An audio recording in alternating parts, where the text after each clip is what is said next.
இன்றைக்கி நம்ம ஸ்வீட் டைப்ஸில் என்ன பார்க்க போகிறோன்னா நெல்லிக்காய் சூப் பண்ணோம். இப்போ இந்த நெல்லிக்காவெலாம் எடுத்து நெல்லிக்காய் வகுந்துட்டு வந்துட்டேன். இப்போ பொடி பொடியாக நறுக்கின்னு வந்துட்டேன்.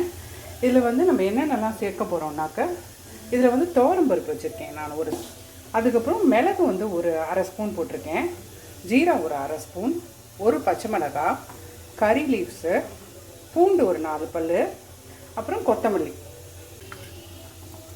எல்லாம் போட்டுட்டேன். இது மாதிரி அரைச்சின்னு வந்திருக்கேன்.